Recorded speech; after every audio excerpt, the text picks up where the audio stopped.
ცხოვრებისეული გზის არჩევა. როგორ გაიგოს ადამიანმა, როგორია მასზე ღვთის განგება, როგორ აირჩიოს პროფესია, სად მოეწყოს სამსახურში, დაქორწინდეს თუ არა? თუ გსურთ ღვთის განგებით ცხოვრება, მაშინ საჭიროა გყავდეთ სულიერი მოძღვარი, რომლის დახმარებითაც შეძლებთ თქვენს ცხოვრებაში ღვთისნების განსაზღვრას.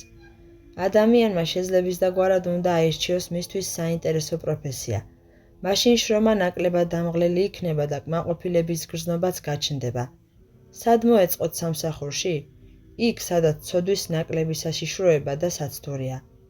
რაც შეეხება ქორწინებას, აქ უფრო მთავარია შეარჩიოთ შესაფერისი მეუღლე და მეტი ყურადღება მიაქციოთ ადამიანის არა ფიზიკურ, არამედ სულიერ სილამაზეს და მდგომარეობას.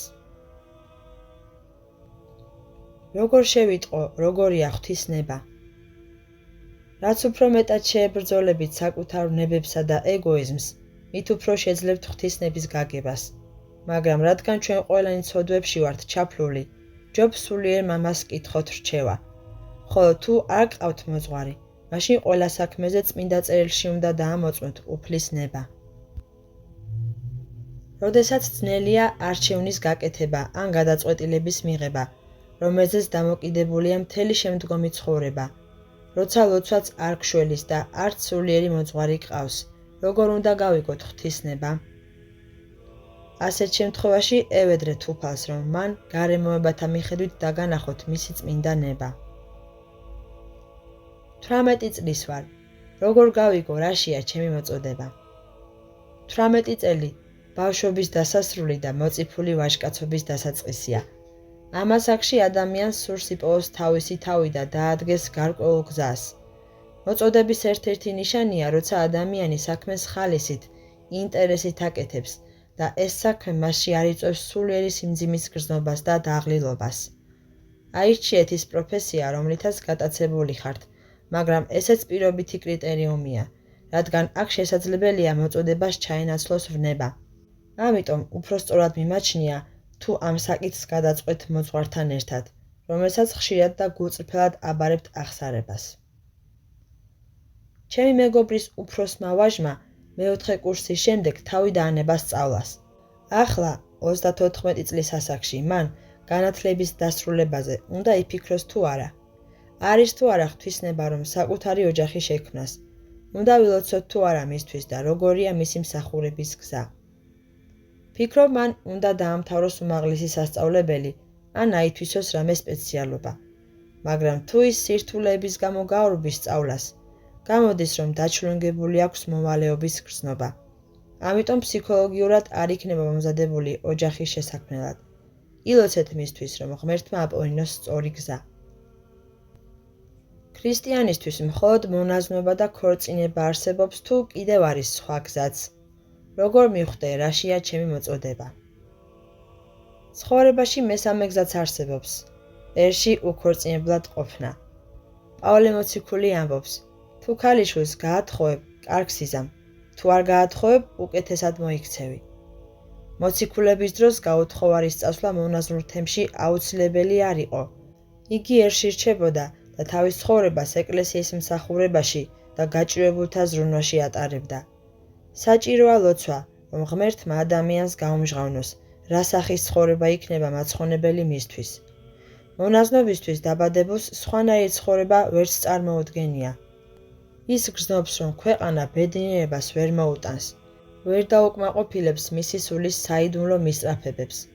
თუ ასეთი ადამიანი ოჯახს შექმნის, მას მთელი ცხოვრება მონაზნობის დარდი გაჰყვება, ის ვერც სხვას გააბედნიერებს და ბედნიერი არც თვითონ იქნება. თუ ადამიანს ოჯახის შექმნა უნდა, მაშინ მან უნდა იპოვოს სულიერად მონათესავე და საერთო ინტერესების მქონე ცხოვრების თანამგზავრი. ამის გარეშე ის მარტოობის გრძნობას ვერ დააღწევს თავს. მარტოობის სევდის გადატანა ეულად დარჩენილისთვის უფრო იოლია, ვიდრე ისეთი აგრესიული მარტოობისა, რომელსაც შინაგანი წინააღმდეგობის გამო განიცდის საკუთარ ოჯახში უცხოდ ქცეული ადამიანი. მაგრამ თუ ცხოვრების ამა თუ იმ წესის მიმართ აშკარა მიდრეკილება არ გაგაჩნიათ, ჯობს არც ქორწინება იჩქაროთ და არც მონაზნობა. საჭიროა კიდევ გავიდეს დრო სანამ საკუთარ თავში საბოლოოდ გაერკვევით. რა შეგიძლიათ ურჩიოთ დედებს, რომელთა შვილებიც მონაზვნობას აპირებენ? ძველი გადმოცემის თანახმად, გარდაცვლილი წინაპრები მერვე თაობის ჩათვლით სიხარულს განიცდიან, როდესაც მათი შთამომავლობიდან ვინმე ხდება მონაზონი. სამწუხაროდ, ცოცხალ ნათესაობს იშვიათად უხარიათ ეს მოვლენა. ახლობლების მწუხარება უმეტესად იმითაა განპირობებული, რომ მათ არ ესმით მონაზნობის, როგორც სიხარულის დაუსრეტელი წყაროს არსი. ეს საკითხი საბოლოოდ შვილების გადასაწყვეტია, მაგრამ მშობლების მოვალეობაა ურჩიონ შვილებს, არ იჩქარონ მონაზნობა და კარგად გამოსცადონ საკუთარი თავი. მონაზვნები უბიწოების აღთქმას დებენ. რაში მდგომარეობს მისი აზრი? მხოლოდ უქორწინებელ ცხოვრებაში და გულის სიტყვათა დაცვაში? მონაზნობა არა მხოლოდ უქორწინებლობაში მდგომარეობს, არამედ მთელ ცხოვრების წესში, რომელიც გულისხმობს სულიერი ძალების კონცენტრაციას პირველ მცნებაზე. შეიყვარე უფალი ღმერთი შენი, ყოვლითა გულითა შენითა, ყოვლითა სულითა შენითა და ყოვლითა გონებითა შენითა, რაც ნიშნავს ღმერთზე სულის სამივე ძალის მიწღვნას. მონაზნობა რელიგიური მაქსიმალიზმია, უკიდურესობა კი არა, სულიერი ცხოვრების სისრულეა, როდესაც ადამიანის გული არ იყოფა ღმერთსა და სოფელს შორის, შემოქმედსა და მის ქმნილებას შორის, არამედ სრულად და განუყოფლად ეკუთვნის ღმერთს. ამ აზრით სიწმიდის დაცვა მონაზონისთვის უფრო ფართო მცნებაა, ვიდრე უქორწინებლობა. თუმცა აქ ესეც იგულისხმება, როგორც ერთ-ერთი აუცილებელი ელემენტი. უბიწოება სულიერი და ინტელექტუალური სიწმიდისკენ სწრაფვაა, ნებებთან ბრძოლა და გარეგანი შთაბეჭდილებების შეზღუდვაა. ამიტომ მონაზნობა ცხოვრების გარკვეულ წესს მოითხოვს, როგორიცაა განმარტოება, დუმარება და მორჩილება. მონაზნობა ლოცვის მეშვეობით ღმრთისკენ გულის განუწყვეტელი მიქცევაა. მონაზნობა სულის მისტიკური ინტუიციების გაღვიძებაა, მოწიწებაა ღვთაების საიდუმლოს წინაშე, სულიერი სამყაროს რაობის წვდომაა, მარადიული სიხარულის კარიბჭე და ღმერთის სიყვარულია. მონაზნობა უმაღლესი ბედნიერებაა დედამიწაზე. ერში ყოფნით, როგორ მოემზადო მომავალი სამონასტრო ცხოვრებისათვის. მოძღვარი არ მყავს, თვითნებობისა კი მეშინია.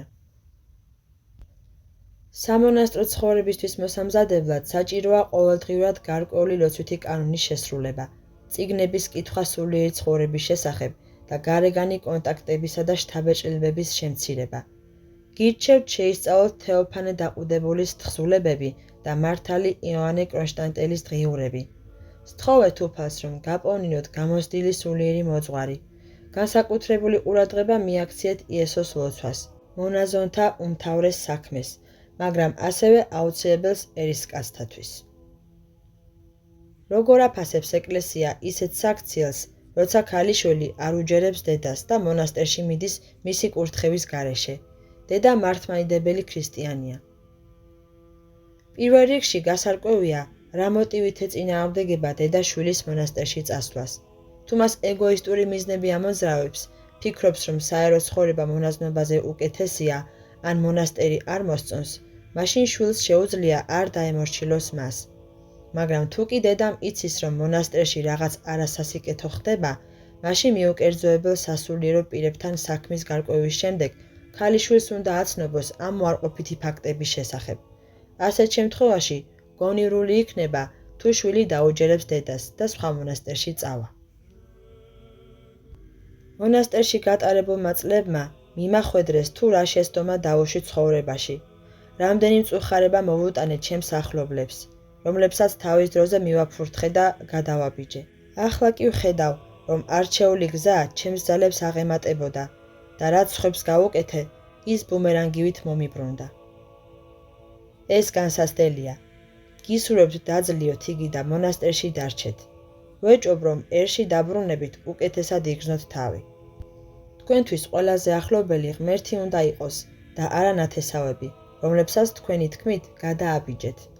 თუ ადამიანი მონასტერში სწორსულიერ ცხოვრებას ეწევა, ანუ მორჩილებაშია და ლოცვას იქმს, მაშინ მის სანაცვლოდ ახლობლებს ღმერთი ანგელოზს უგზავნის დახმარებისთვის, იმ ადამიანის მონაზვნური ღვაწლის გამო, რომელმაც მას თავი მიუძღვნა. 10 წლის წინ აღთქმა დავდე წმინდა ბარძიმის წინაშე, რომ მონასტერში წავიდოდი, მაგრამ რატომღაც კურთხევის აღება შემეშინდა და ამ განზრახვაზე უარი ვთქვი. გავთხოვდი, 3 წლის შემდეგ დავქვრივდი, ქმარი მომიკლეს. დავკარგე 1 შვილი. ახლა ვცხოვრობ მარტო. ვეხმარები მშობლებს, ზრდი ქალიშვილს, მუშაობ, როცა ვახერხებ ვგალობ ჩვენს მეზობლად მდებარე დედათა მონასტერში. ხომ არ ნიშნავს ეს, რომ ჩემი ბედი აღთქმის შეუსრულებლობის შედეგია. იქნებ მონაზნობის სურვილი განსაკუთრებით ჩემს მდგომარეობაში ხიბლია. წმინდა წერილი გვეუბნება, რომ აუცილებლად უნდა შევასრულოთ ღმერთისთვის მიცემული სიტყვა. ჩემი აზრით, როდესაც ქალიშვილი წამოიზრდება და მას გზაზე დააყენებთ, მიცემული აღთქმის მიხედვით უნდა წახვიდეთ მონასტერში და შეუდგეთ მონაზვნურ ცხოვრებას. 63 წლის ვარ. 2 ქალიშვილი და 4 შვილიშვილი მყავს. ვეხმარები შვილებს, რიგრიგობით ვცხოვრობ მათთან. 20 წლის მანძილზე მხოლოდ რამდენჯერმე მომიწია მონასტერში 2-3 კვირით ყოფნა, მაგრამ ეს ჩემთვის ყველაზე ბედნიერი დრო იყო. იქ ნებისმიერი მორჩილება და ლოცვა მხოლოდ სიხარულია. კაცრი მონაზვნების შენიშვნებიც კი არ მწყინს. მონასტრული ცხოვრების სირთულეები მეტწილად ცნობილია ჩემთვის. ამ სავანის სულიერი მოძღვარი მირჩევს მონასტერში ცხოვრებას და შრომას და თუ შევძელი მონაზვნობის მიღებასაც. სული სიმსუბუქეს გრძნობს და ხარობს, მაგრამ უცებ მახსენდება, რომ შვილიშვილები ავადმყოფობენ. შვილები ცხოვრებისაგან გათანგულები არიან და სირცხვილი მიპყრობს, რომ მე აქ ვნეტარებ, იმათ კი ჩემი დახმარება სჭირდებათ. უკან ბრუნდები და ისევ ვოცნებობ მონასტერზე, გუმხურვალე ლოცვაზე. როგორ გავერკვე ჩემს თავში, იქნებ ამ ქვეყნიური შფოთისაგან უბრალოდ ვისვენებ მონასტერში, თუ ერთში დაბრუნებისას ჩემი სული რაღაც მნიშვნელოვანს კარგავს. როდესაც ადამიანი მონასტერში მიდის და თავის ცხოვრებას ღმერთს უძღვნის, მაშინ უფალი არ ტოვებს მის ახლობლებს და დასახმარებლად ანგელოს უგზავნის მათ. თქვენ თუ მონასტერში წახვალთ, მაშინ შვილები და შვილიშვილები ღვთის განსაკუთრებული განგების, ღვთისმშობლის მფარველობის ქვეშ იქნებიან. რა საკვირველია აქ საუბარია მონასტერში არა მარტო ფიზიკურ ყოფნაზე, არამედ შინაგან მონაზვნურ ღვაწლზე, რომლისთვისაც იქ სათანადო პირობებია.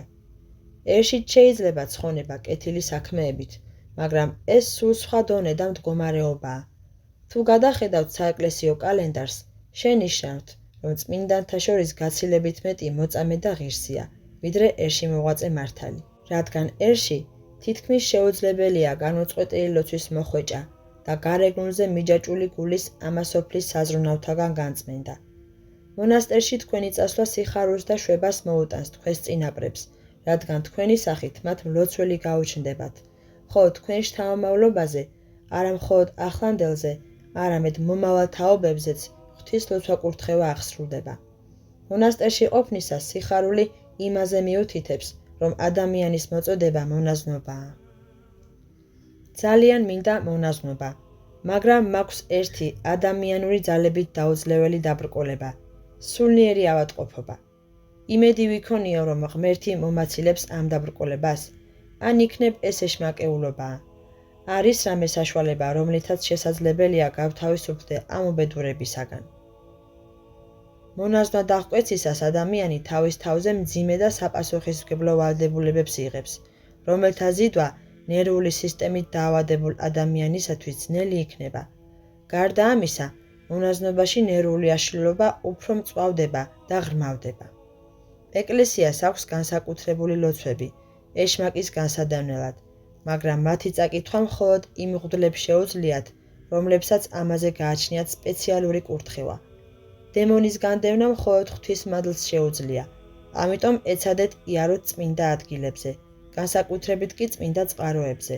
რაც შეეხება განკურნების მაგალითებს, წაიკითხეთ ღირსის სერაფიმე საროველის ცხოვრებაში მორჩილი მოტოვილოვის შესახებ, რომელსაც ეშმაკი მრავალი წელი ტანჯავდა და რომელიც წმინდა მამების სერაფიმესა და ანტონი ვორონეჟელის ლოცვებით განიკურნა.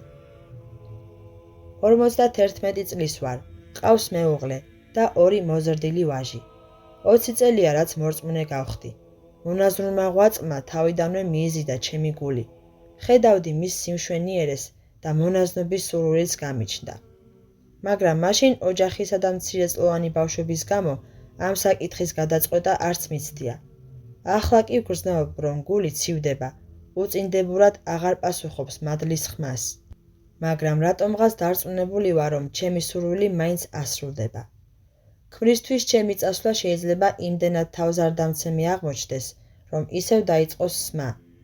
უჩემოდ მას საქმეზე თავის გართმევაც გაუჭირდება და სახსრების გარეშეც დარჩება. ასეთ ოჯახურ მდგომარეობაში შესაძლებელია ჩემი მონაზვნობა. როგორ მოვიქცე, რომ ჩემთვის, ამპარტავანისთვის, მედიდურისთვის, ზარმაცისთვის, უპატიოსნოსთვის, ვერცხლის მოყვარისთვის, ღვთისნებით შესაძლებელი გახდეს სულის გამოსწორების ყველაზე რთული გზის, მონაზვნობის არჩევა. გთხოვთ ლოცვას და რჩევას, რათა ჩემი თვითნებური გადაწყვეტილება ახლობლებისთვის არ იქცეს სასტურის მიზეზად.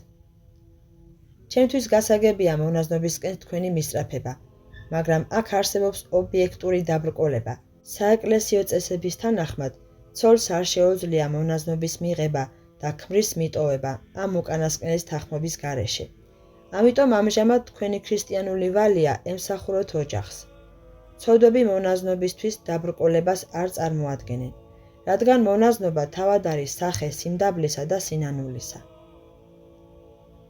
ეთანხმებით თუ არა აზრს, რომ ქრისტიანს მხოლოდ ორი გზა აქვს, რომელიც ღვთისგანაა ნაკურთხი, ოჯახი და მონაზნობა. ბერი პაისი ათონელი წერს, რომ ადამიანმა 30 წლამდე უნდა გააკეთოს არჩევანი, რადგან მერე გადაწყვეტილების მიღება უფრო ძნელი ხდება. ეს მაძღვნებს, რადგან 30 წელს გადავაბიჯე, მაგრამ არჩევანთან დაკავშირებით ჯერ ვერ ჩამოყალიბებულ ვარ. გარდა თქვენს მიერ ჩამოთვლილი ორი გზისა, არსებობს კიდევ მესამე გზა, ერში უქორწინებლობა. რაც შეეხება ასაკს, ღირსი პავლეთებელი უბრალოდ წოდებული 60 წლის იყო, როცა უდაბნოში წავიდა და არა მხოლოდ მონაზონი, არამედ უდიდესი მოღვაწეც გახდა. ანტონი დიდი მასზე ამბობდა: მე მხოლოდ ეშმაკებს განვაგდებ, პავლე კი ეშმაკთა მთავრებს განასხამს. 35 წლის ვარ, მაგრამ არჩევანი ჯერ ვერ გამიკეთებია. მონასტერში წასასვლელად ძალა არ შემწევს, უბიწოების დაცვა კი ჩემთვის მეტისმეტად რთულია. ჩვენ ყველანი უძლურები ვართ, მაგრამ თუ გწყურიათ მონასტრული ცხოვრება, მაშინ მადლით შეგეწევათ. მონაზნობისთვის განსაკუთრებული მოწოდებაა საჭირო. თუ ასეთი მოწოდება არ გაგაჩნიათ, მაშინ არსებობს ცხონების სხვა გზაც, ქრისტიანული ოჯახის შექმნა და ბავშვების გაჩენასა და აღზრდასთან დაკავშირებული სიძნელეების დათმენა. მონაზნობით ადამიანი ფრთაშესხმული მიემართება ცხონების გზაზე, ოჯახი კი ამ გზაზე სიმდაბლითა და მოთმინებით სვლაა. ერთ ბერს რჩევა ვკითხე და პასუხად მივიღე, რომ არ უნდა გავთხოვდე. უკვე 40 წელს მიუახლოვდი.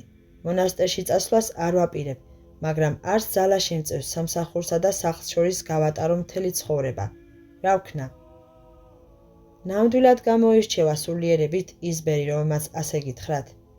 არქიმანდრიტმა კირილემ პავლოვმა კითხვაზე, ბევრი ბერია თუ არა ჩვენს დროში, უპასუხა: ბერი არა, ბევრი ბებერია.